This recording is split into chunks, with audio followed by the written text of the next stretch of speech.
सभी यहाँ उपस्थित हुए, इसीलिए मैं आपका आभारी हूँ और कृतज्ञ हूँ। इस महायज्ञ को आरंभ करने के लिए सभी अतिथि यहाँ उपस्थित हैं, इसीलिए आप सबके आशीर्वाद से मैं इस महायज्ञ को आरंभ करता हूँ।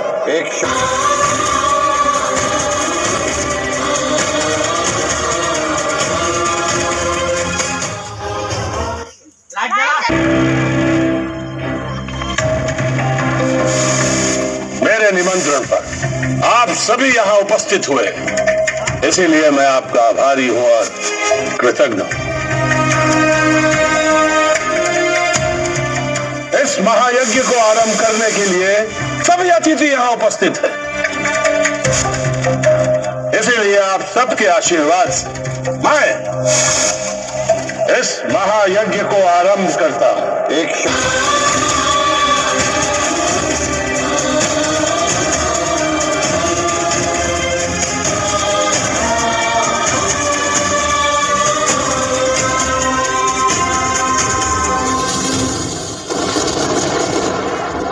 यज्ञ के यजमान नारायण, मेरे पिता ब्रह्मदेव और यहाँ उपस्थित सभी देवताओं को साक्षी मानकर मैं प्रजापति दक्ष इस महायज्ञ में प्रथम आहुति देता हूँ।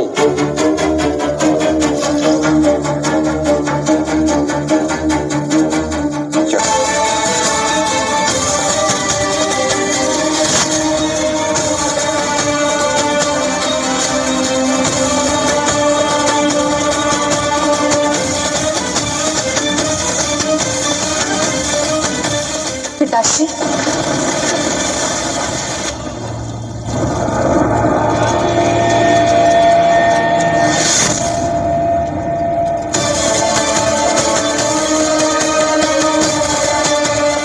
द्वारपालों को इतनी भी बुद्धि नहीं है कि शुभ कार्यों के समय शमशान वासियों की परछाई भी अच्छी नहीं होती।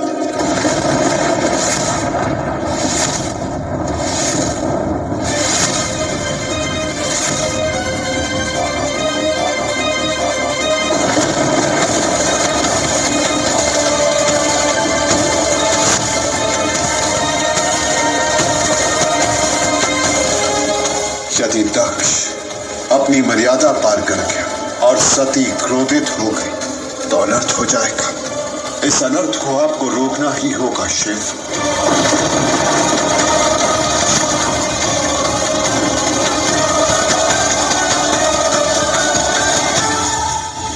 पिताश्री, आप ही ने मुझे दक्षानी सती के नाम से सम्मानित किया था, क्योंकि आप मुझ में अपनी छवि देखते थे, क्योंकि मैं आपकी परछाई थी। परंतु आज आपको मेरी ही परछाई इस यज्ञ में पड़ना स्वीकार दें। पिताश्री, यहाँ उपस्थित मेरी सारी बहनें मुझसे यही कहा करती थी कि आपके हृदय में मेरे लिए एक विशेष स्थान है, तो आपकी प्रिय पुत्री के लिए इस यज्ञ में कोई स्थान नहीं। मैं आपकी पुत्री होने के नाते इस यज्ञ में केवल आहुति देने का अधिकार चाहती हूँ। पिताश्री, जिनके नाम का तर्पण दे दिया गया हो वो प्रेत हो जाते हैं, और प्रेतों का शुभ कार्यों में कोई स्थान नहीं होता। जिस क्षण तुमने मेरी इच्छा के विरुद्ध उस कपाली शिव का चयन किया था, उसी क्षण तुमने मेरी पुत्री होने के सारे अधिकार खो दिए। कदाचित तुम्हें स्मरण नहीं है कि उसी दिन मैंने काल को तुम्हारा दान दे दिया, और उसी महाकाल ने मुझे स्वीकारा था। पिताश्री, क्योंकि काल और मृत्यु उन्हीं के अधीन है, और वो शिव ही है जो जानते हैं कि एक पिता और संतान के बीच चाहे कितने भी मतभेद क्यों ना हो जाए, उसे दूर करने के लिए कोई ना कोई मार्ग निकल ही आता है। और ये महाकाल की महिमा थी जिसने आपके क्रोध, आपके परित्याग को भी दान समझकर मुझे अपनी अर्धांगिनी के रूप में स्वीकारा। पिताश्री,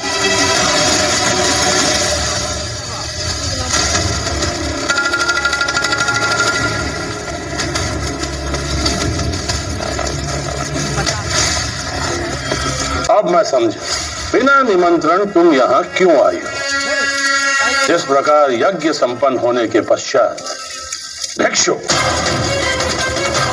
हाथ फैलाकर भिक्षा मांगने आते हैं, ठीक उसी प्रकार तुम यहाँ आई हो, इस आशा में कि प्रजापति दक्ष दान स्वरूप उस कपाली शिव को वही मान सम्मान दे दे जो यहाँ उपस्थित सभी देवी देवताओं को मिल रहा है।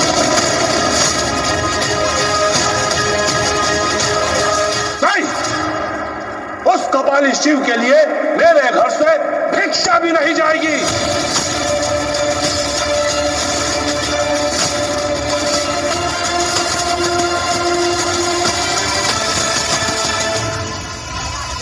क्या कह रही थी तुम यहाँ प्रजापति दक्ष की पुत्री के रूप में आई हो। नहीं, तुम पुत्री होने का स्वांग रच रही हो, जबकि वास्तविकता यह है कि तुम यहाँ उस शमशान वासी की अर्धांगिनी के रूप में आई हो, उस कपाली शिव के लिए भीख मांगने। पिताश्री, ये सत्य है कि मैं शिव की अर्धांगिनी के नाते यहाँ पर आई हूँ, परंतु इसका अर्थ ये नहीं कि मैं दक्ष पुत्री होने का स्वांग कर रही हूँ। आपने भले ही मुझसे सारे संबंध तोड़ दिए होंगे, परंतु मेरे हृदय में अब भी आपके लिए वही प्रेम, वही आदर है जो पहले था। और मैं ये भी जानती हूँ कि बिना संतान की उपस्थिति के कोई भी यज्ञ फलित नहीं होता। इसीलिए आपकी पुत्री बनकर मैं इस यज्ञ में आई हूँ पिताश्री।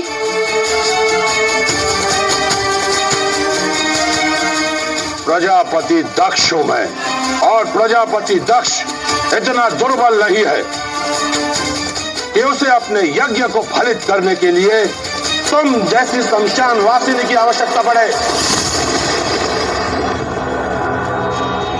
सैनिकों, ले जाओ इस अशुद्ध आत्मा को इस शुद्ध स्थल से।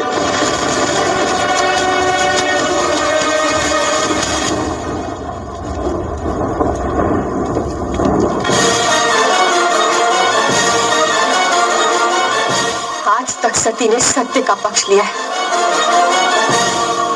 अपना घर छोड़कर कैलाश गई। शिव से मेरा विवाह इसलिए संभव हुआ क्योंकि वो शिव ही थे जिन्होंने मुझे निस्वार्थ प्रेम के सत्य का मार्ग दिखाया।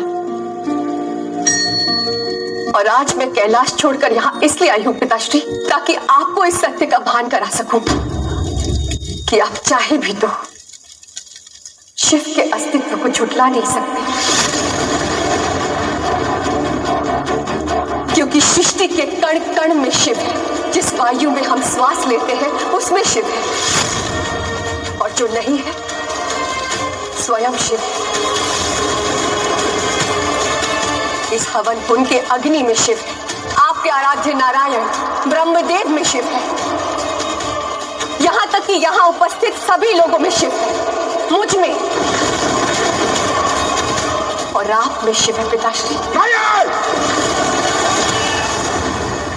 तुम्हारा साहस कैसे हुआ मेरा नाम उस शिव के साथ लेने का?